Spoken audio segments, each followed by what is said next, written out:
Hello, and welcome to another episode of Boundless Body Radio. I'm your host, Casey Ruff, and today we have another amazing guest to introduce to you now. Martha Tettenborn is a registered dietitian and certified Primal health coach with over 30 years of experience working in many areas of nutrition.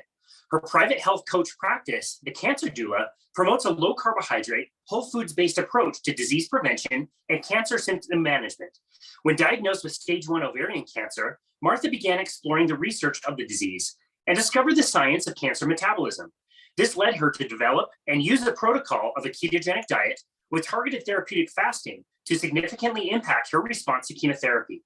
Her experience, strategies, and resources, plus the science behind them, are outlined in her book, Hacking Chemo, using ketogenic diet, therapeutic fasting, and a kick-ass attitude to power through cancer.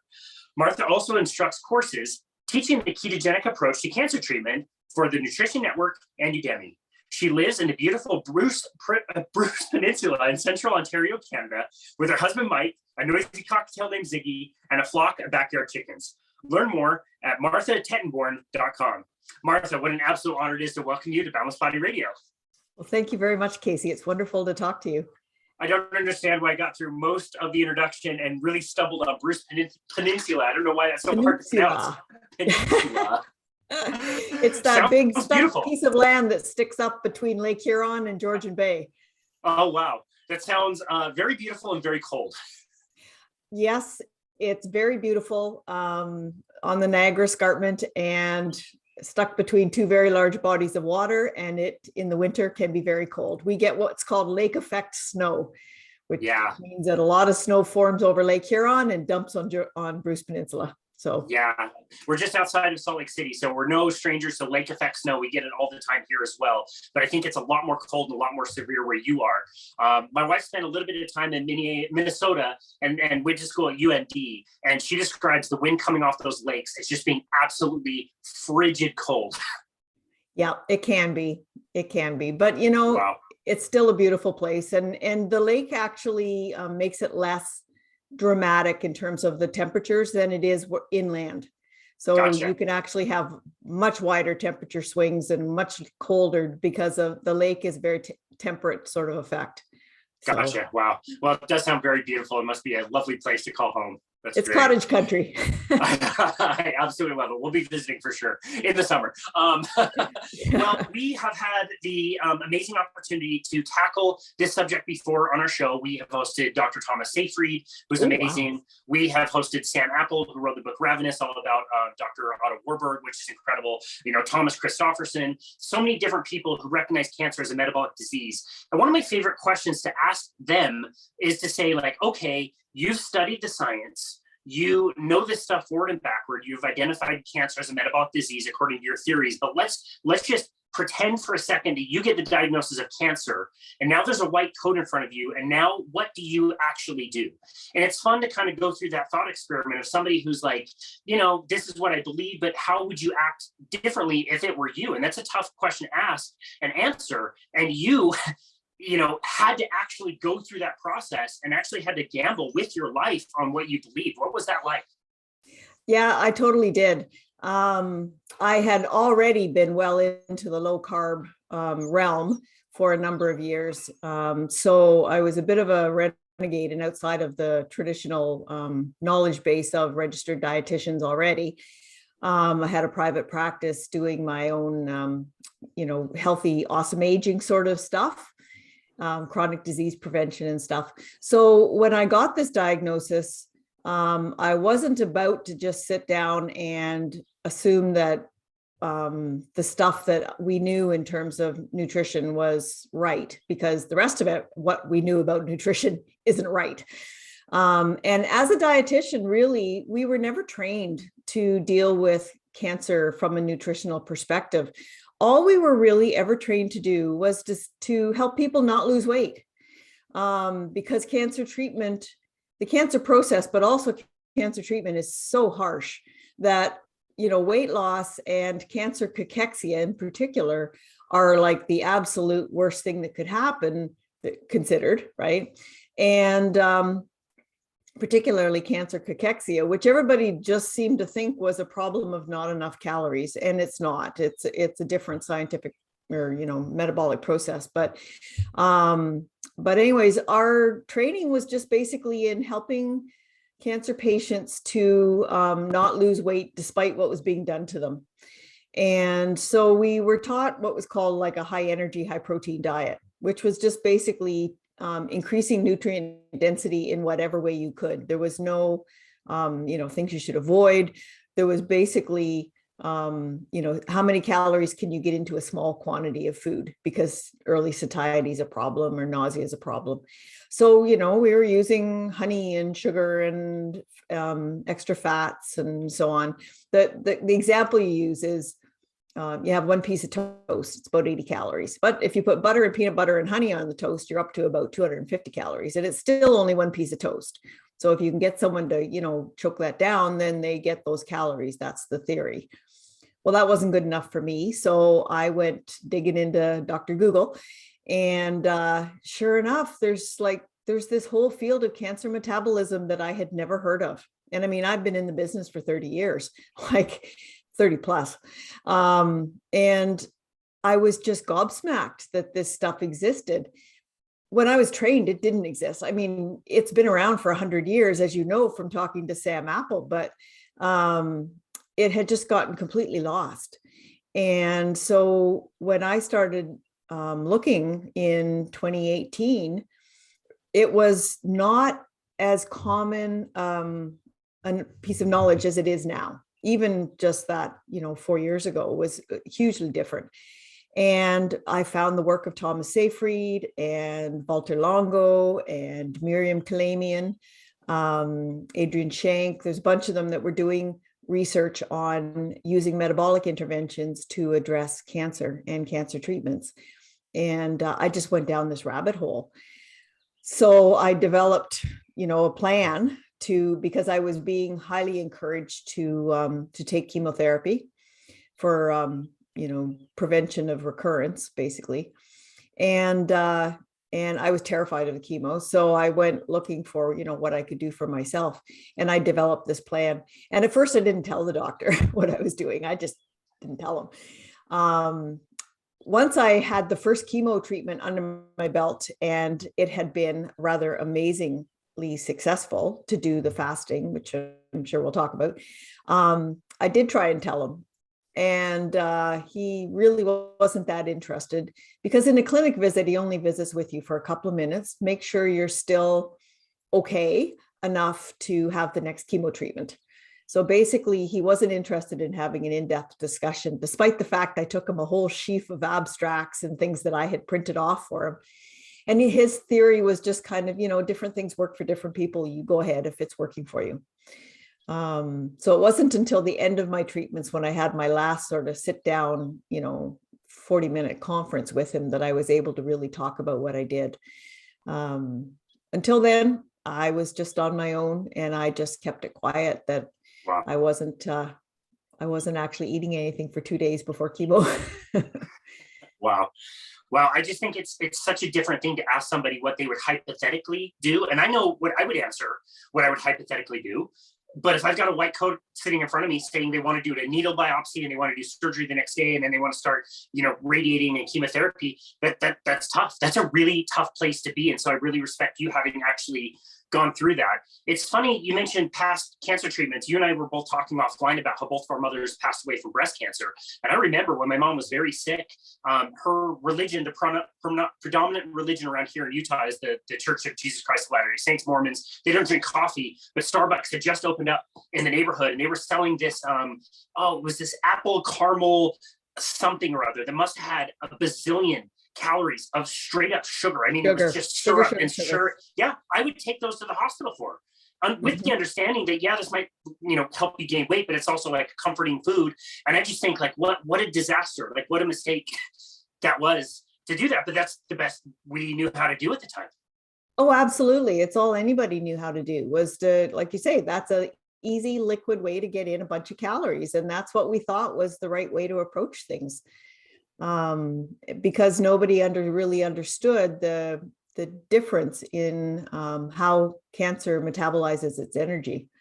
Once I realized that there was a different metabolism, and that it really fit well with what I had already learned in terms of low carb and keto diets and, chronic disease prevention and stuff, then it was like, well, it's a no-brainer that what I already know how to do, I can do to a greater extent to make the cancer less happy, let's say. Yeah. In my case, I didn't have a tumor present in my body once I knew I had cancer. Like I had a huge ovarian cyst, and it was just a big fluid-filled cyst, and the blood marker for ovarian cancer wasn't showing very high at all, and like just barely above normal range.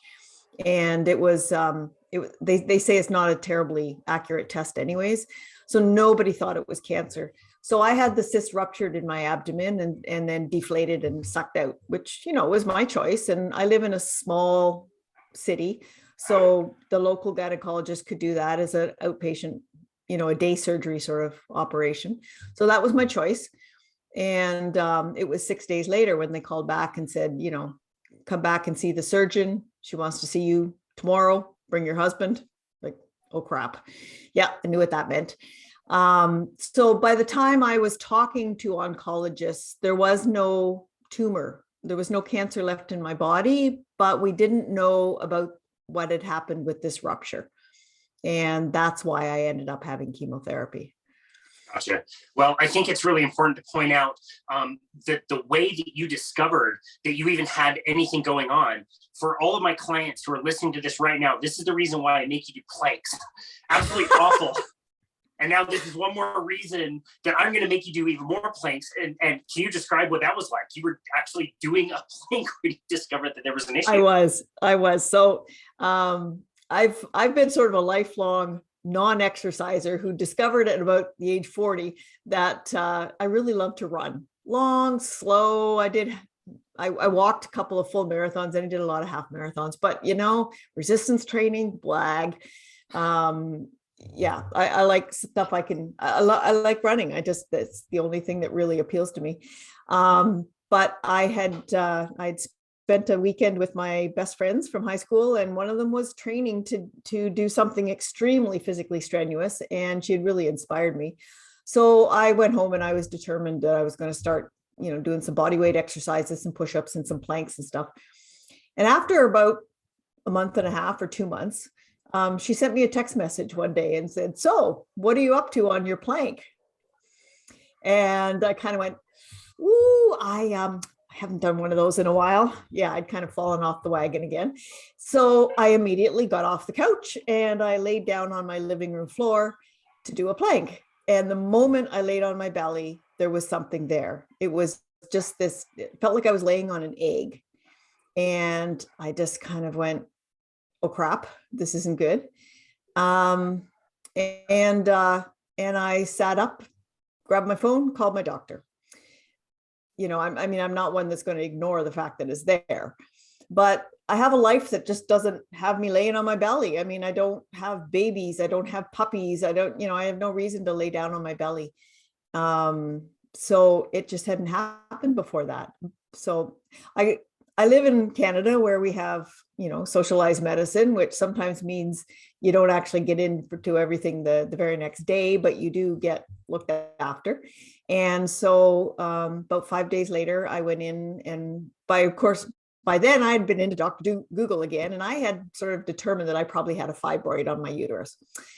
And I went in, and the doctor started poking around in my belly and making a lot of, indeterminate, not so great noises, humming and hawing, and then sent me off for an ultrasound.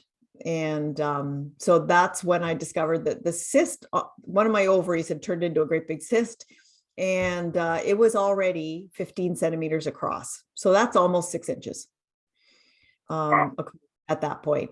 So it was big, and it ended up, because it was the middle of summer, everybody was on holidays. And so it was another 2 months before I actually had the surgery to have it removed. And it kept growing during that time. So by the time I was actually had it out, it was like being about 5 months pregnant. It was, had grown up above the level of my navel. And every time I sat down, I had to pull my loose waisted pants up over the bump. Wow. You've never been pregnant, so you wouldn't get that, but the women in your audience will get that. Not yet. Not yet. No. They say that ovarian cancer they call it the cancer that whispers, because your ovaries, of course, are extremely precious to us in terms of reproduction, and they're buried so deep inside your body that that you don't, it's not like it's on the surface. You don't find the bump or the lump like you would for breast cancer or, you know, other cancers. It doesn't cause bleeding, that kind of stuff that's obvious, like a cervical cancer or something would. So the symptoms are indiscriminate or indeterminate sort of things like early satiety and maybe constipation, sometimes pain.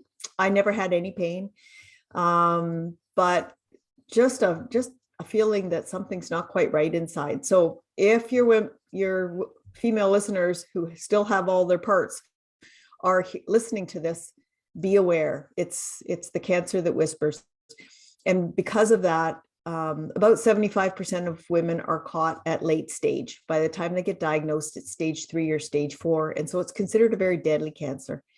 I was very blessed that my tumor was enormous, or, you know, my cyst was enormous, couldn't be ignored.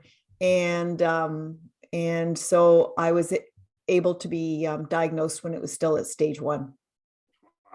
Yeah, that's amazing. I'm so grateful that you were somebody who would tackle that head on and really address the issue, because I think so many of us would rather kind of turn a blind eye and kind of sweep it under the rug and just think it would be something that would kind of go away on its own. So I think that's really impressive. I love how you are able to talk about your own personal story and how you're also able to take a real deep dive into the science. You do that so well in your book, and you kind of cross the two together. And I don't think it's possible to tell your story without explaining the science. And so as we're talking about your story and your process through chemo, I would love to understand, you know, some of the science also in context with the things you were learning at the time. In the very beginning, it sounds like you were already pre-sold on a low carbohydrate diet and decided that was the way you were going to handle this from the beginning. Is that correct? Yes. Once I realized that cancer cells are almost dependent on sugar for their metabolism, because they metabolize in a different way than healthy cells. I knew that what I was already doing, I didn't live a ketogenic life. I lived sort of a low carb, whole foods based, animal foods based life. I use a few processed keto foods, like I have 1 or 2 keto breads that I like. But I'm not someone who uses the bars. I don't use the sweeteners. I haven't yet found a sweetener that I really like. In fact, my latest blog post, or my second last blog post, is called "I've had an epiphany. Keto baking sucks." It's so sad. It's so true. I saw that blog. It's so funny. Yeah. Sad but true. And it's just true. Like those sweeteners don't do what sugar does. And, you know, if once in a blue you're going to have something real, have it real. Right. I agree. Yeah, I use organic sugar. I use organic flour if I'm going to bake something, or, you know, everything in my house, the bread that my husband uses, the breakfast cereal that my husband still uses, they're all organic to stay away from the glyphosates and stuff. But I've just, all those alternative products that I've spent money on over the years, I'd rather eat whole food. I'd rather eat meat, vegetables. Like I say, I have 1 or 2 keto breads that I am willing to use that I like. But for the most part, and I'm not afraid of the wheat gluten products. I have no problem with them. I don't eat regular bread terribly well. When I get into a lot of regular wheat and regular bread products, my bowels tell me I've done it. That's one thing that went away entirely when I went low carb. So, gotcha. Yeah. So cancer cells don't burn energy like normal cells. In normal cells, the energy releasing process where you take a molecule of a substrate, like glucose, like blood sugar, or fatty acids or ketone bodies or whatever, they go into the mitochondria, which is the organelle that's inside your cells. And that's where the actual chemical process takes place to release the energy that's in there. And that's a very efficient process, and it's allowed us to be very efficient animals. In fact, all life generally, certainly animal life, uses mitochondria. But cancer cells, their mitochondria tends to be damaged. And so they rely on a different metabolic process called cytoplasmic fermentation. So it's an actual chemical reaction that takes place right in the fluid of the cell.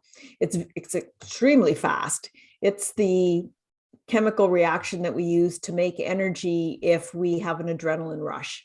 We have to jump out of the way of a speeding train or something. That's the energy that's instantly there for your muscles.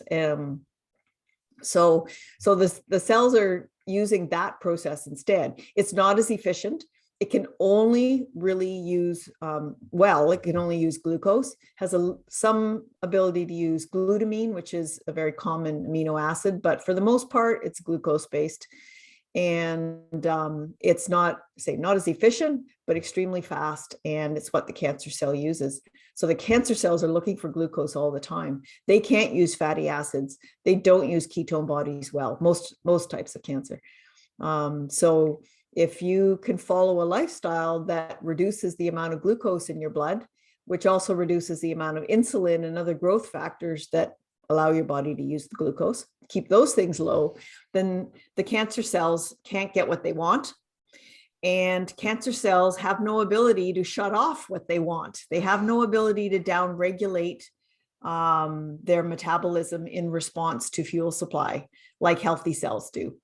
And that's the big thing that really, when I went digging, was the one that kind of opened my eyes to the possibility that I could actually quiet down my healthy cells at the same time that I'm stressing any cancer cells that are in my body. And again, I didn't know if there were cancer cells in my body because the tumor was already gone. But if they were like individual rogue cells that I really didn't want to have setting up housekeeping on my bowels or my abdominal wall or anything like that. So yeah, it was this, metabolism that's different. And when you talk metabolism, you're talking fuel. And when you're talking fuel, you're talking food. And hey, I'm a dietitian. So, food is that's where I live, right? That's my shtick. Yeah. So. Yeah, totally. Well, I love how clearly you explain that. I think the work of Dr. Jason Fung also kind of really clearly defines how cancer behaves a little bit differently and plays by different rules. And you mentioned that kind of proliferation or growth that always has to continue growing, and different than a normal cell. Like a liver cell will get to the size of the size that the liver should be, and it stops and knows it doesn't need to continue growing. The same with all the other tissues in our body, except for cancer. It just wants to keep proliferating. And I think that's so fascinating. So we think about different treatments, like we're thinking about smashing the cancer and fighting cancer and prevailing against cancer. Well, why can we not just provide a different fuel source that the cancer can't really use or thrive on, but ironically, all the other cells in the body can do quite well with and probably prefer it anyway? Exactly. Yeah. We're designed to run well on fatty acids and ketones. I mean, why would nature have put fat as a storage form on our body if we weren't able to actually use it, right? But yeah, like Thomas Seyfried's press pulse theory, where you put pressure on the cancer cells with a low sugar, low insulin, low growth factor environment, and then you pulse it with a treatment. So the two parts kind of work together. Of course, I was aware of Dr. Fung's work in intermittent fasting well before all this started, but his book on cancer actually didn't come out. It's funny, it came out 2 weeks before my book.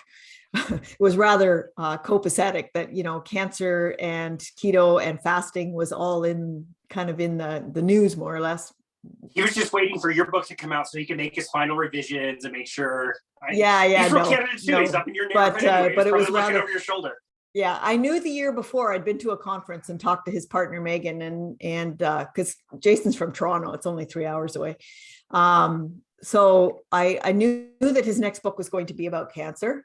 But when it was pre-released and it turned out to be coming out, I think it was the 10th of November and my book was the 19th or something, it was like, holy, that is awesome. And I mean, since then, there's been things like Sam Apple's book and, and Travis Christofferson has put out a book on ketones and what his original book, Tripping Over the Truth, was one of the ones that was really instrumental for me as well. I'd read a lot of stuff. Miriam Kalamian's book, Keto for Cancer, fabulous information. But putting together the keto diet and then the actual fasting around chemotherapy was kind of what made my approach different or unique at that point, because no one else was really talking about that.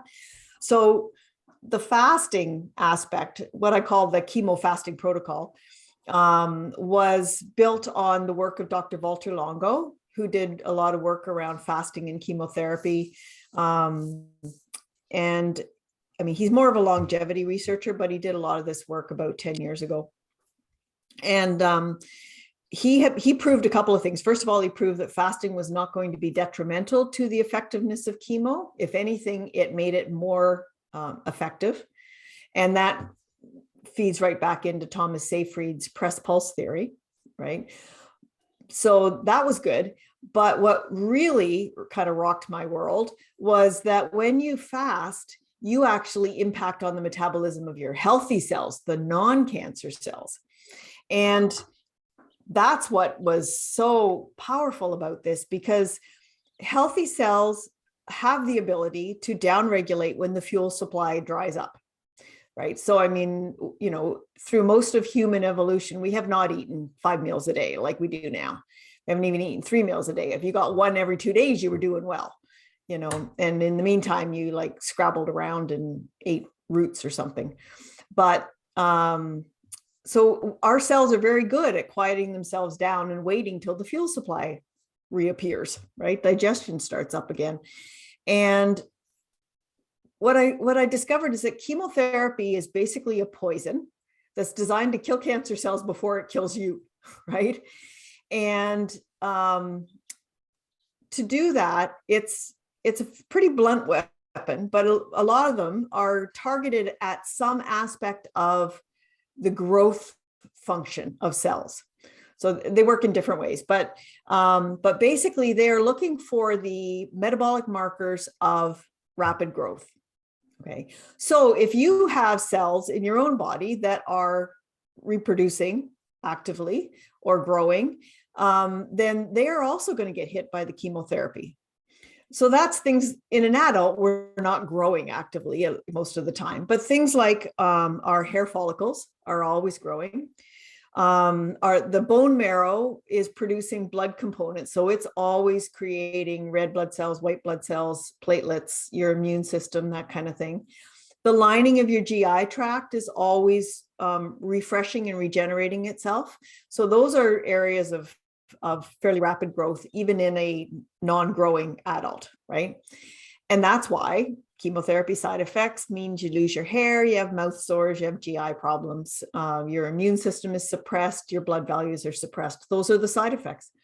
So if you can quiet down your healthy cells, I call it stealth mode, they go into stealth mode, then the chemotherapy, when it's infused into your body, it misses them. It literally doesn't see them, and it just passes right over and heads for those cancer cells with the big red flashing lights that are going like, pick me, because they are still actively trying to grow. And so it made a huge difference to side effects. I am so incredibly drug naive. Like, I mean, I barely take a Tylenol. Other than vitamin D in the winter, I take nothing. And so for me to take chemo was like, mentally and emotionally and physically, it was going to be a really big deal. And so when I realized that I could possibly impact on my chemo side effects by actually just fasting, like something as simple as fasting, I decided I was going for it. So I did. I based on Dr. Longo's work and the studies he had released and the case study reports he had done, because he did a case series of about 10 patients in 2009 that he published. I decided that I was going to fast for 36 hours prior to my chemo. So that would quiet down my healthy cells. And then I was going to stay fasted for 24 hours after my chemo, to keep them quiet while that active drug was in my system in its most potent sort of brand new form, right? So for me, that ended up being about a 72-hour fast. I had two chemo drugs. One was put in intravenously and the other was put in intraperitoneally, which means it was basically put in through a port and just poured right into my abdominal cavity, where it swished around for a few days until it was all absorbed. Wow. Because of the type of cancer I had, that made a lot of sense. And I was of the, my thought at this point was, I'm only doing this once, so hit me with your best shot. Like, if that's the best way to go, like, let's do it. So my chemo treatments ended up being about 8 hours long instead of just being in and out. And I had to drive to the large cancer center, which is about 3 hours from where I live. And that meant staying overnight. So we do the clinic visit, the blood work, the clinic visit, the chemo, everything was all done in one long day. And then we'd have to drive 3 hours home. And it was winter in Ontario.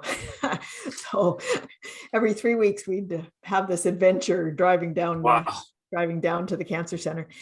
But my response to it, even from the very first chemo, was stunning.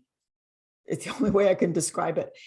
I experienced minimal, almost no nausea, never threw up, not once in 6 chemo treatments. And this was not expected for the treatment that I was having. I had about 4 days of kind of low energy. I was never horizontal. I was never stuck in bed or any of that sort of stuff. I had a recliner in my living room. And my little nest where I had my computer and my bits and my knitting and all the things that I wanted around me. And about every hour or two, I'd get up and I maybe just go make some bacon and eggs, or I'd walk out to the mailbox, or something like that, just little excursions. And then when I got tired, I'd come back and sit in my chair. And that was for about 4 days. And then my energy would start coming back up again. And for about almost 2.5 weeks, I would be pretty much normal. My energy, wow. I mean, I wasn't out running or anything, but I mean, my energy was normal. Wow. I was working a couple of days a week. I was socially active, and it was amazing. And wow. Each time that I had chemo was actually lighter in terms of side effects than the time before. And that's the opposite of what's expected with chemotherapy. Totally opposite. They're considered to be cumulative, right? So it gets worse as you go along. But they would give you drugs for after the chemo. They give you anti-nausea drugs and the dexamethasone, which is the anti-inflammatory sort of steroid. Every treatment, I took less of those after pills than the treatment before. So by the time I got to the 6th treatment, I was taking nothing after the night of chemo. Nothing. And I think I had of the PRN, or the as needed nausea pills, I think I might have taken 3 of them in the entire 6 treatments. And it was always the Saturday morning, which was the day after I started eating again, right? During the fasting, nothing. It was pretty amazing. That's incredible. Go ahead. So I should just say it wasn't a water fast. For anybody who's wondering, the fasting protocol is in the book. It's also on my website. It's the first blog I ever did. So it's there for free. And if you put your email in my website, you get a download of the 1-pager of my fasting protocol. But basically I used coffee, tea, bubbly water, and probably about 2 or 3 cups of bone broth through the entire 72 hours. That was really all I needed to kind of support, particularly the day before chemo, because I was feeling really terrific. So I still had an appetite. So that was the day I tended to use bone broth to kind of get me through that day. That's great. I'm really glad you pointed that out. People think fasting and they can't have anything ever. And it's like, no, you can have some things. You just want to stay in that kind of lower metabolic state, like you said, and then that fasted state, which certainly bone broth and coffee would support. I've only had a really good front row seat to cancer with my mom. So different context. And this was 20 years ago. So obviously the treatments were way different. But what you're describing as far as your experience was absolutely not the experience that I witnessed. I mean, you always knew when the treatment day was, because basically the bedroom doors would be closed for like the next 2 or 3 days. And we just kind of knew, like, my parents were very public about it, but you just kind of knew, like, that was your day where you had to kind of sort dinner out yourself. Mom was really nauseous. I remember them prescribing Oxycontin 70s, which I believe, at least at the time, was like the strongest painkiller that you can absolutely recommend. And I remember them telling her specifically, like when she was under a tremendous amount of pain, just to chew them so that they would quick release in the body. So you can imagine, like, that's not ideal, not great.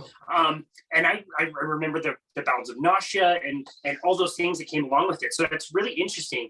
I think it's interesting to point out too, you're not necessarily suggesting that fasting and a low carbohydrate diet is like, this is the cure, this is the end all be all, you just have to do this. You're recommending this is a very nice adjunct that can go with this that might help the response. And so it's not that you're throwing away all the conventional cancer treatment. You're using this together for a benefit. I think that's a really important context to look at this. Oh, no, this is not a cure. This is a way to deal with side effects. Like for the rest of the cancer treatment period, the time I was on chemo, I did maintain a strict ketogenic diet. And I tested my ketones and I was in ketosis, at least mild ketosis for the whole time. My blood sugar stayed nice and low the whole time, except when I had to take the pre-chemo dexamethasone. Oh my God, that stuff like would put my sugar up into diabetic range. Wow. But at the same time, my ketones would be like well up into the 3s and 4s and stuff because I was already well into my fast at that point, right? So that was just weird watching my blood sugars go, crazy with the dex. But I will say I never missed a meal that I didn't plan to miss, not once. Wow. And I never missed making the meals because in my house, that's my job. I like it. And so, like I say, sometimes I just make bacon and eggs for supper. That's all we'd end up having, but that's okay. An hour later, my husband would get up and have his bowl of organic breakfast cereal, which is his typical evening snack. And, so he added in the extra carbs when he wanted, but I was really in control for the whole time. That's fantastic. It is so different. And that's what I really wanted people to know. Like you can have an impact. Not only that, but emotionally and mentally, it is so empowering to know that you have some control over this situation. You are not, just a victim of these horrible poisons and this, someone says, this is what you have to do. And you just blindly go, okay, here I am, cut me open or whatever. That you have options and you have things you can do that will really impact on your journey. Yeah, that's such an important message. I'm so glad you're so passionate about sharing that. Nobody has ever complained about a meal that was just bacon and eggs ever in the history of bacon and eggs. So we're fine. If that's all you're making for dinner, that's great. We're going to show up anyway. With the vaccines coming out for COVID, especially in the last few years, I think people are a little bit more familiar with the process of getting something approved to be used for people and the different phases that are used for vaccines, but also used for a lot of drugs. And a phase 1 trial just means you're going to take a very small sample and you're going to see if something is safe, right? Let's make sure that this isn't going to kill people. A second phase would be like, let's get a bigger group and let's say if this is effective, this is actually work. We know that it's safe, it's not going to kill people, but let's see if this works. And then a phase 3 trial might be like, okay, let's get a really big group of people and let's see if we can scale this and show that like lots of people, a high percentage of people are really seeing a benefit versus not seeing a benefit. And so on each of those 3, I want to kind of ask you those same questions for this particular diet, a low carbohydrate, possibly ketogenic, definitely intermittent fasting type diet. Is it, first of all, safe to do? Is it effective for certain things, including cancer? And is it scalable for a lot of people? Meaning it just wasn't just effective for you, but it could be effective for lots and lots of people out there. Yeah. So the work that Dr. Walter Longo did, he started with, worms and rodents and like worked his way up to people, proving that, yes, it's safe. And yes, it's effective. So that sort of allowed me to feel comfortable with the idea of fasting, right? There's certainly nothing that is dangerous about it, except in a few situations. So, and that's right in my book as well, when fasting isn't, right for you. If you're already severely underweight, if you're cachexic, for example, if you already are experiencing cancer cachexia, then the fasting is maybe not, and particularly like 72-hour fasting is maybe not the appropriate response.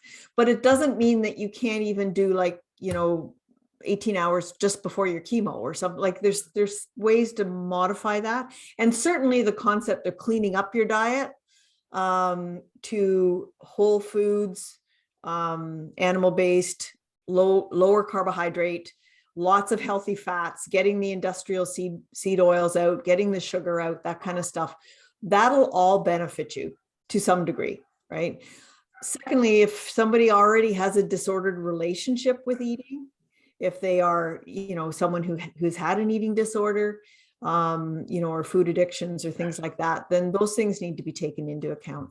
And there are a few cancers that don't necessarily respond the same way. And I'm not going to speak to exactly what, because they all need, there's so many variations. But what I found really amazing is that people think cancer is like a million different diseases, right? But when it comes right down to it, the metabolism of cancer is almost universal in the cancer cells. And so it doesn't matter whether it's in your brain or your eyeballs or your breast or your ovaries or your skin or your tissues or whatever. If the metabolism is similar and metabolic interventions will make a difference on how happy that cancer is growing, then these are interventions that will work for a lot of people. Right. So maybe fasting isn't appropriate, but it doesn't mean that you can't have at least a moderate low carb diet that keeps your blood sugar steady, that keeps your insulin steady. And for a lot of cancers, a modest weight loss through the cancer process is not the worst thing. People always say, oh, cancer, don't lose weight.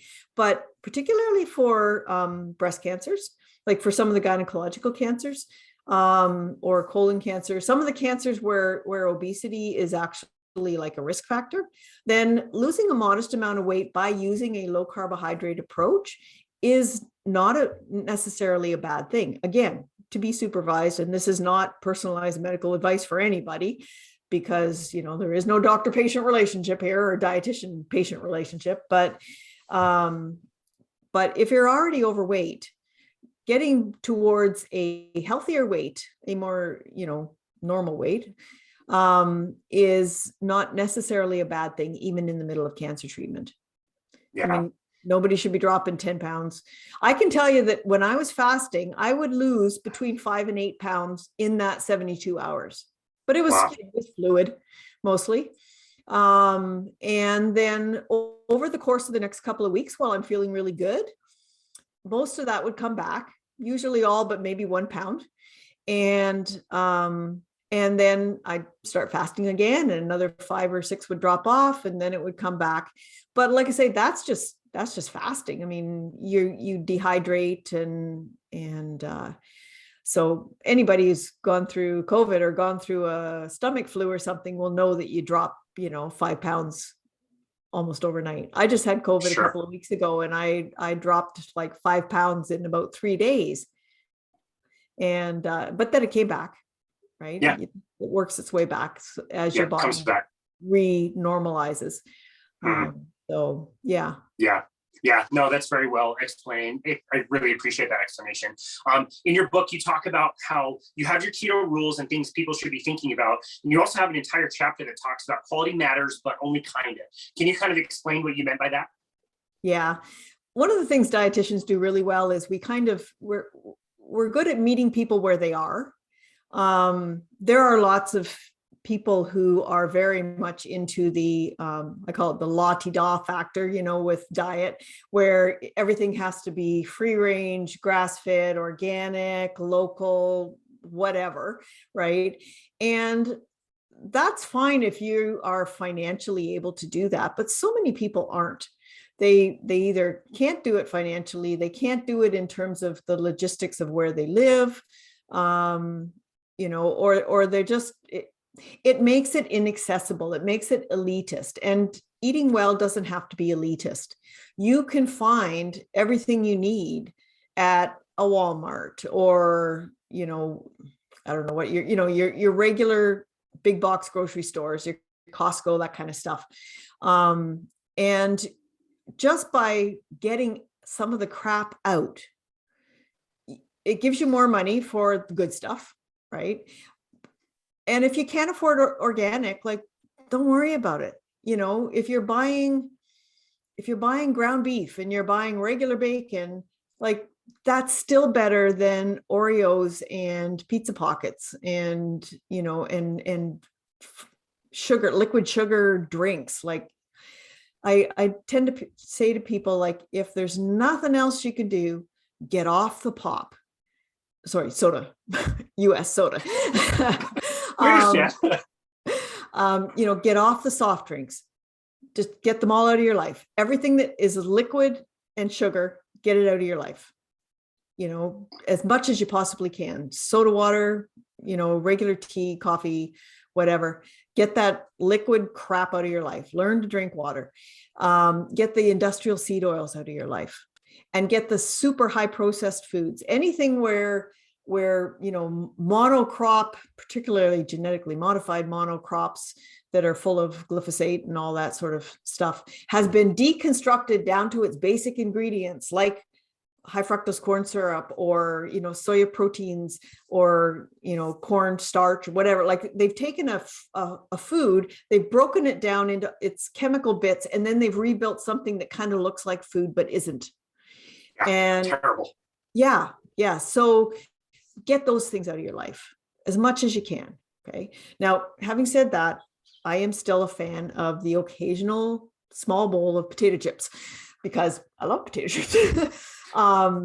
But it's the kind of thing that will come into my house once a month, and I will eat a little bowl of them, and my husband will have the rest of the bag, and then that's it. They're gone till the next time I buy some. So there's a place in life for everything. I didn't do that while I was in the middle of chemotherapy, mind you. That's just kind of life, birthday cake happens, right? Yep. Dinners with friends happen. So, but you don't need to be organic, free range, everything, buy bags of potatoes and bags of carrots if that's what you can afford. It doesn't have to be organic kale. It doesn't, there's so many ways to make it accessible. I love that. And you do such a good job of that in your book and with your content of making things really practical and really, accessible for people. So I really love and appreciate that. The recipes that you have in the book are very simple and very tasty. I've made a lot of very similar things in my life, and they're very, very good. I'm with you, going off of something you said earlier, like, if you're going to have a treat, I've done so many of the almond flour, arrowroot powder, whatever bullshit desserts that they're not that good. So what I tell my clients the same thing, like, really make it count. Like, if you're going to have a cake, have some homemade cake that your grandma had or made for you or something, and really enjoy it, and just make it as absolutely occasional as possible, but really make it count. Don't waste it on a sleeve of Oreos. We've already lost them as a show sponsor this episode anyway, so might as well bag on them a little bit more.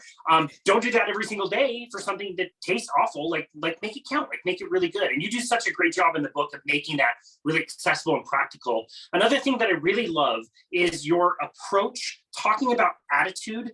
And I don't know why this has always kind of turned me off. I don't like saying that we're battling cancer, we're fighting cancer. This person died, so they lost their fight with cancer. I get why people say that, and I respect it, but I don't love it. And I try to avoid talking about cancer in that way, and I know you do too. So I would love for you to comment on why attitude is important and why you like to talk about cancer a little bit differently than this is something that needs to be like beat out of you and conquered. Yeah, back to the dessert thing first. The line I use with people is only eat it if it makes your heart sing.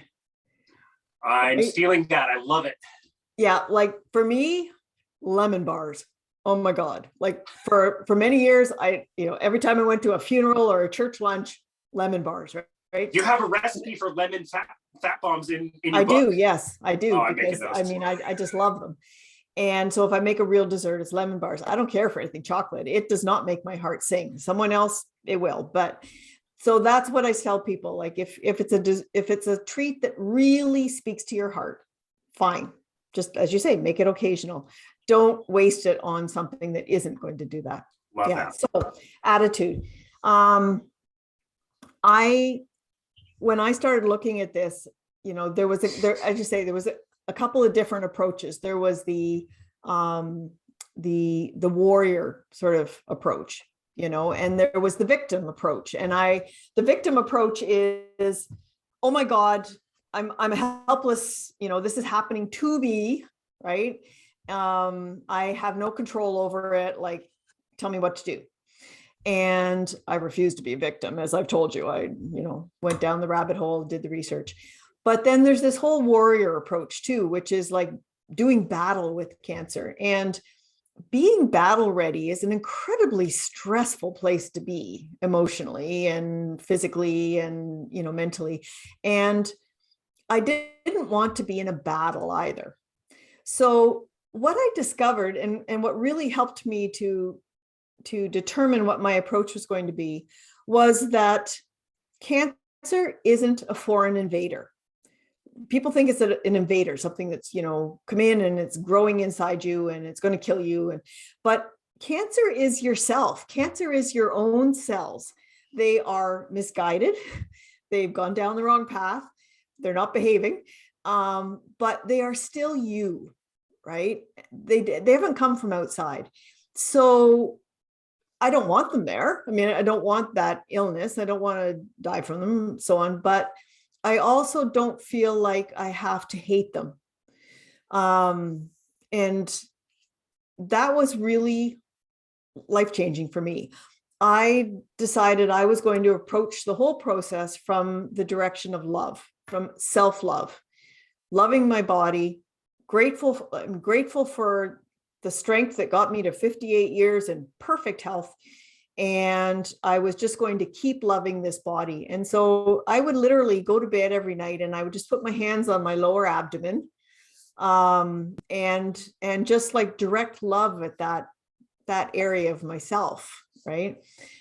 And so I guess that's a message I really want to get out to people too, is that it's so important to try not to be fearful as much as you can. Try not to be angry, because that just floods your body with negative hormones and negative thoughts and stuff.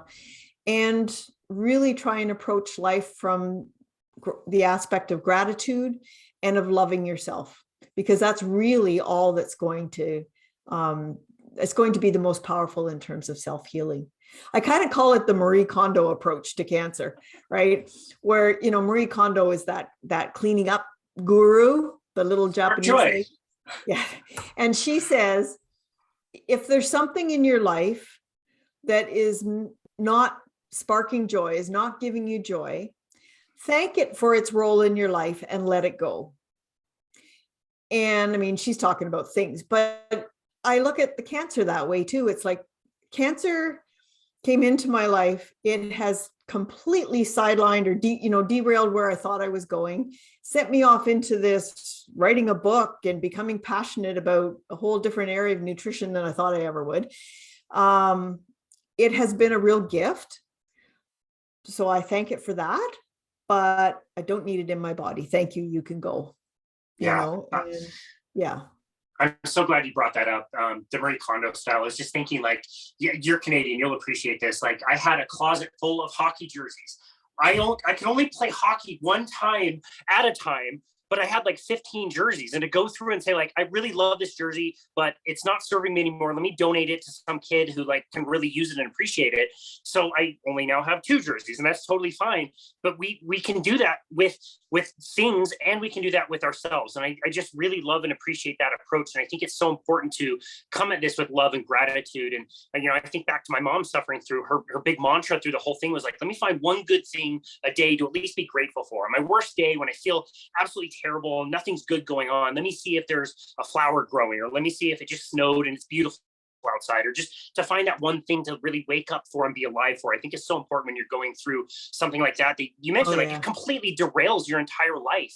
So to be able to go through it with grace and to find the good where everything seems like it would just be so much gloom and doom, I think is really important. I love that message just shines through so much of your book. There's several chapters that really talk about how to implement that and how to carry that through, which I absolutely love. You've been able to share this content with people for a while now, with the book, with your blog that you started with, and everything else you've done along the way. I'm wondering, now that you've been at this for a little while, what are some of the first part of the question is, how does it make you feel to be able to share this message with others where it wasn't easily accessible for you when you were looking for it? How does it make you feel to know that you're sharing this in an easy way with others? And then also, what kinds of patterns have you noticed with people that have taken your advice and have followed your advice? What kind of stories do you hear from that? Well, it makes me feel really good to be able to share that with other people, because I want people to know that this is out there, that these pieces of knowledge that were not available when I was training. And so a lot of, like, most dietitians don't know this. A lot of people in the cancer centers don't know this. And so I'm trying to get the message out in whatever way I can. And that's why I say I wrote the book. I put a lot of stuff, like a lot of the recipes from the book, and the chemo fasting protocol, they're all free on my website. I mean, you could just go read them. So I want it to be there for everybody. It's not like it's any sort of a secret that's behind a paywall or anything like that. It just needs to get out there. And the people that I've talked to about it are very appreciative of the fact that there is actually something else. And there's something that is within their own control, because it is a process that feels very out of control.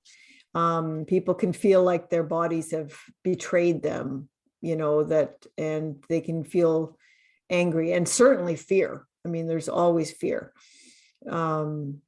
So by giving them a little bit of control back, and talking about the attitude stuff too.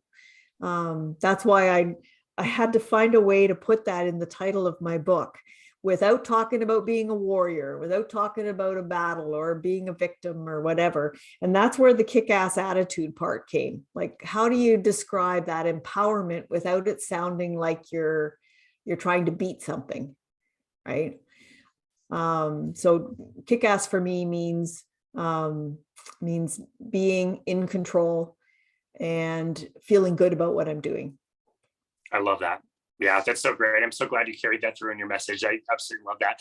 This has been such a fun conversation, one that I've been looking forward to for quite a while. If you had one simple tip that you would like to leave for the listener of this conversation, whether they're dealing with cancer personally or not, what would that one tip be? It would be to love your body. So many of us are unhappy with our body. I spent most of my life unhappy with the weight I was at, because it was 20 pounds above what society says is an ideal body weight. But you know what? That body is strong. It bore 2 kids. I mean, like I say, it made it to 58, no aches, pains, not a single drug, nothing. And it took cancer before I really kind of went, I really am so thankful that I have the health that I have the family history that I have. That a girlfriend said to me, she was someone who'd gone through breast cancer, and she said to me, Martha, it's almost like everything in your life to this point has brought you to just right here, right now, to go forward as the keto cancer dietitian. And I kind of went, keto cancer dietitian, I like that. And she was the one that sort of put that seed in me that said, you can take your 8-year, 10-year history of working with low carb, being a dietitian, being healthy, being able to talk to people, take all of that and move it forward and actually be able to help people. And that was huge for me. So yeah, so love your body, be grateful for what you've got, treat it well. Hopefully you don't end up dealing with cancer, but if you do, there are things that you still have control of.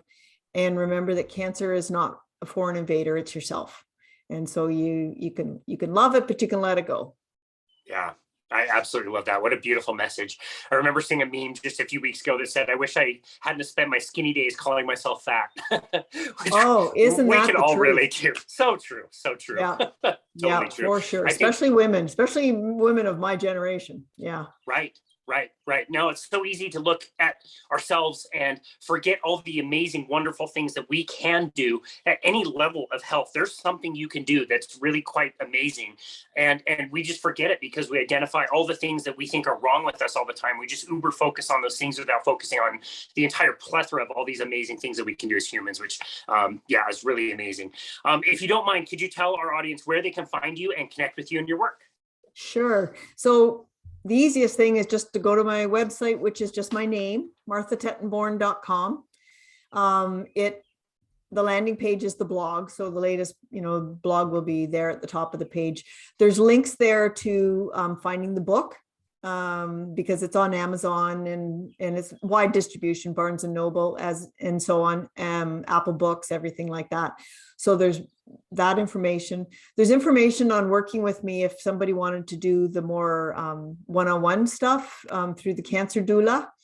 I can't be a registered dietitian outside of Ontario because of my license, but I can be a health coach. And that's where the Cancer Doula part comes in, because a doula is a person who helps somebody going through a medical process. They don't provide the medical process. They are the support for the person, like a birth doula. So I identified with that sort of role and called myself the Cancer Doula. So that's there as well. So that's the best place.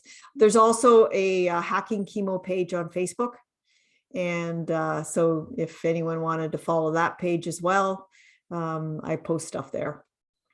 Awesome. You do such a great job doing so much content and making so many resources out there for free. We really appreciate you and your work. Martha, thank you so very much for everything that you've done, for all the lessons that you've learned and being willing to go out and share that in the world in a way that's very practical and generates a lot of hope for people. So thank you so very much for everything that you've done. Thank you for your book, Hacking Chemo, and thank you for spending some time with us today. We really appreciate you.